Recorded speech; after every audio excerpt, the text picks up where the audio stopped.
먼저 채소과일식으로 먼저 해보세요. 그리고 약부터 하나씩 끊어보세요. 병원 찾아가서 주치의한테 상담하세요. 내가 콜레스테롤 끊고 싶은데, 당뇨약 끊고 싶은데, 콩팥을 이렇게 해서 한번 고쳐보려고 할 텐데, 근데 거기에 대해서 펄쩍 뛰면서 아유 뭔 소리 하는 거냐고, 약 안 먹으면 죽는다고.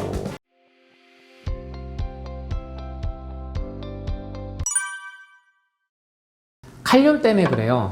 칼륨 때문에 신장 투석, 즉 콩팥 투석 하시고 뭐 신부전증 있고, 당뇨나 설명드렸듯이 과일의 뭐 과당 때문에 그렇다. 근데 충분히 과당에 대해서는 이제 과일의 과당이 인간을 해쳤다면 우리 호모사피엔스는 진즉에 멸종했다라는 건 이제 이해하셨을 것 같고, 마찬가지입니다. 세계 유수의 요양기관이죠. 의료인들이 있는 뭐 스위스라든지 이런 곳들, 우리나라도 있어요. 베지닥터 채식을 지향하는 모임인 거죠, 의료인들. 이분들이 해보니까 현대의학으로는 약으로는 한계가 부딪혔다. 이 칼륨 성분만으로는 설명이 안 되는 거예요. 현미 채소 과일식을 직접 운영을 하세요, 프로그램으로. 그럼 결국에는 믿음의 차이인 거예요. 아, 내가 이렇게 평생 투석하다가 결국에는 합병증에 돌아가세요. 투석만 하시다가 믿고 있으면, 병원 믿고 있으면, 병원에서 주는 약, 병원에서 계속 채소 과일 먹지 말라고 하면 그분들 계속 가공식품만 드시다가, 과학적인 데이터와 접근도 이미 많은 사례가 쌓였습니다. 아직 왜 그런지 기전을 못 밝힐 뿐이지. 근데 그게 비과학적이라고 할 수 있나요? 현대과학 수준이 그거밖에 안 되는 건데, 실제 우리나라에서도 그렇게 해서 만성 신부전증 많이 고치신 분들이 나와요. 근데 그게 무슨 마치 간증한 것처럼, 기적을 체험한 것처럼 그렇게 몰아붙인다는 거죠. 채소 과일식으로 원래 돌아가서 인간의 몸이 회복됐을 뿐인데, 제가 누차 강조하는 림프 시스템을 진통소염제나 각종 약들이 옴짝달싹 못하게 막는 걸, 그것만 해방시켜주고 몸속에 독소를 배출해주는 영양분 살아있는 음식만 넣어주면 우리 몸은 살아날 수 있다, 나이에 상관없이. 근데 해봐야죠. 해보고 나서 말을 해야지. 아예 처음부터 포드맵이 높으니까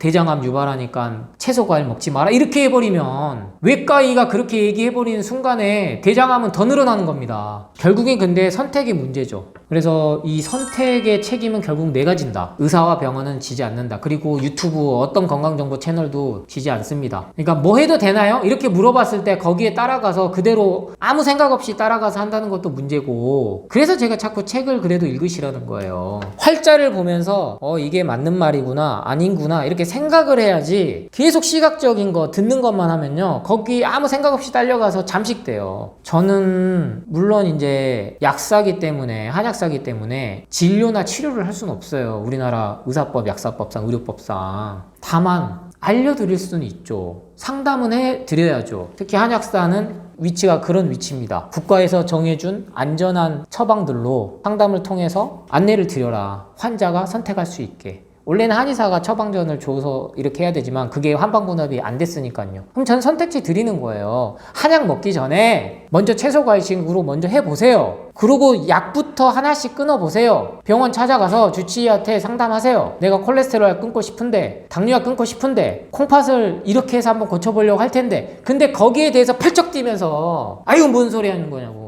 약 안 먹으면 죽는다고, 투석 안 받으면 죽는다고 그렇게 말한 의사랑, 그러시군요. 얼마나 힘드십니까? 한번 해보시죠. 대신에 2주마다 검사를 하시고 몸이 좋아지시면 한 달, 3개월 이렇게 한번 몸을 봐보시죠. 약 안 먹는다고 하루아침에 죽으면 그거는 약이 아니죠. 그런 약은 세상에 있으면 안 되는 거예요. 지금 항암제가 지독한 부작용이 그건데, 표적 치료를 한다고 해도 이미 간은 망가지기 때문인데, 그래서 이런 주치의를 만나고 이런 명의를 만나고 이런 의료인을 만날 권리가 있다는 겁니다. 환자가 두려움을 무조건 심는 순간에 우리 몸은 더 따라간다. 이 흐름을 반드시 깨우쳐야 건강관리를 해 나가실 수 있습니다.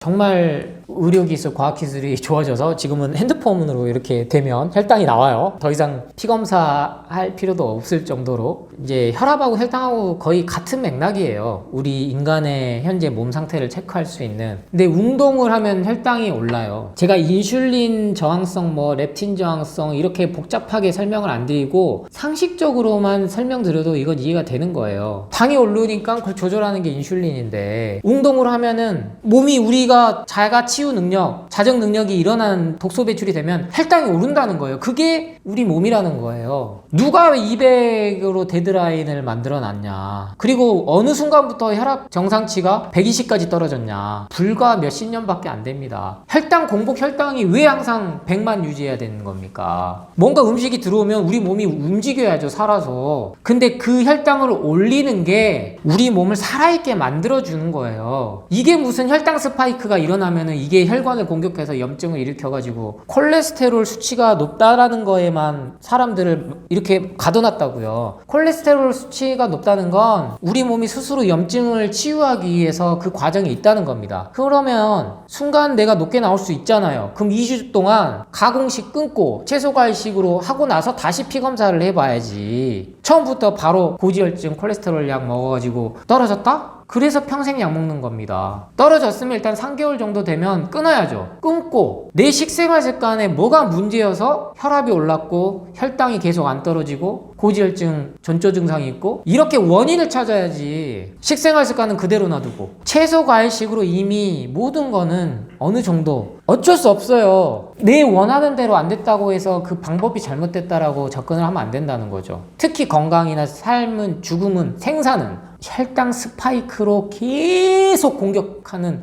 근데 그분들은 공격이라 생각 안 할 수 있어요. 진짜 어느 분들은 의사나 이런 뭐 공부 거기에 갇혀서 이렇게밖에 못 보거든요. 아니 그런 분들한테 세계 유수 MD 앤더슨이나 메모리얼 캐더링이나 존스 홈키스나 이런 메이오 클럽이나 이런 병원 홈페이지 들어가 보셔서 봤냐 이거예요. 한국어로도 번역 다 나옵니다. 여러분 한번 들어가서 보세요. 암 환자들한테 가장 기본이 되는 식단이 채소 과일식입니다. 그러니 제가 이렇게 너무 답답한 거예요. 암 환자들한테 쓰는 게 채소 과일인데 무슨 혈당 스파이크 때문에 해친다고. 세계 영양학회에서 이미 오래전에 10년 전에 10년도 더 됐어요. 2004년도니까 북미 영양학회에서 채소 과일식으로 모든 영양소 섭취가 가능하다 인정했어요. 그리고 얼마 전에 의료협회에서 세계심장협회 권위 있는 모든 단체에서 만들어낸 게 대쉬 식단, 지중해 식단 이렇게 두 개인데 핵심은 채소 과일이에요. 근데 여기다 대놓고 우리나라 의사들만, 우리나라 약사들만, 우리나라 뭐 소위 유튜브 100만 넘는 데서들만 과일이 혈당 높이니까 당뇨 환자들은 먹지 마세요. 뭘 위해서 그렇게 얘기하는 거죠? 그리고 그분들이 과일 안 들어서 뭘 먹고 병을 낫게 해줄 건데요? 대안이 있냐고요? 약 먹어서 당뇨가 완치되는 사례가 있냐고요? 아니잖아요. 다 알면서 왜 그렇게 단정적으로 얘기하시지 않으면 저도 이렇게 강하게 얘기 안 합니다. 필요할 땐 약을 쓰자. 수치가 안 떨어지면 과일 채소식 해도 당 수치가 안 떨어지면 뭔가 문제가 있다는 거니까 일단 약을 쓰자. 3개월 정도 지켜보고 해야지. 한 번 먹으면 평생 먹을 것처럼 만들어버리는 게 어딨어요. 혈압약, 당뇨약을, 콜레스테롤 약을 몸에도 안 좋은데 거기에 이제 갑상선 약까지. 돈은 누가 벌어요? 제약회사 버는 거예요. 병원만 논하는 거예요.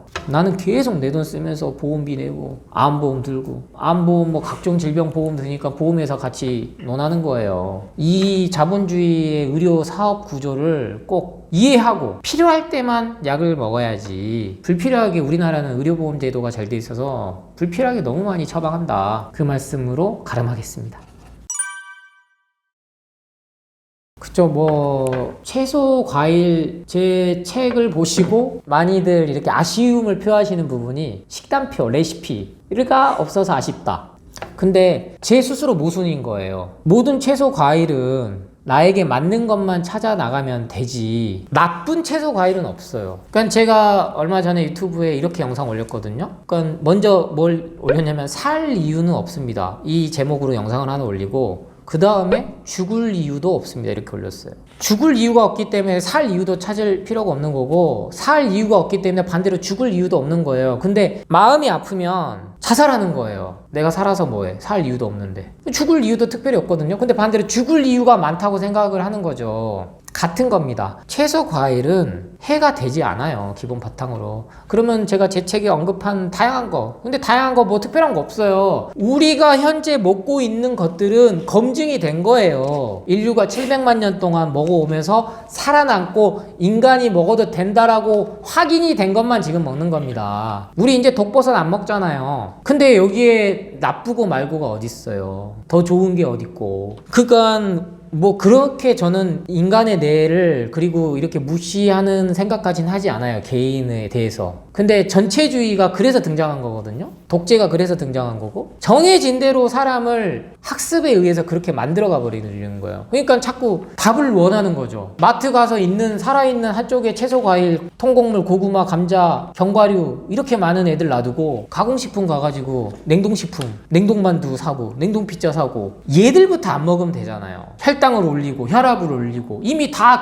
이 과학적 사실은 나왔지만 언론에서 유튜브에서 안 떠들어대니까 왜? 광고주가 다 식품회사 제약회사인데 누가 싫은 소리 하겠어요. 저는 아무 연고가 없고 이 채널을 또 해주시는 이러한 두려움이 없으시니까 이렇게 진정성 있게 방송을 같이 만들어 주셔서 조회수가 소위 말해서 떡상이 됐던 거라고 저는 생각해요. 요새는 너무 여기 봐도 저기 봐도 뭐 하지마 뭐 하지마인데 다 채소과일이야. 반복되는 얘기일 수 있어요. 근데 저도 똑같이 반복하는 겁니다. 계속. 그래서 영상을 그렇게 많이 봐주신다는 건 진실을 아무리 감추려고 해도 감출 수가 없어요. 그래서 단순한 저는 말씀을 상식선에서 드리는 거기 때문에 거기에 수긍이 되고 이해가 되신다는 걸로 저는 또 생각을 해서 이렇게 또 믿고 편하게 말씀드립니다.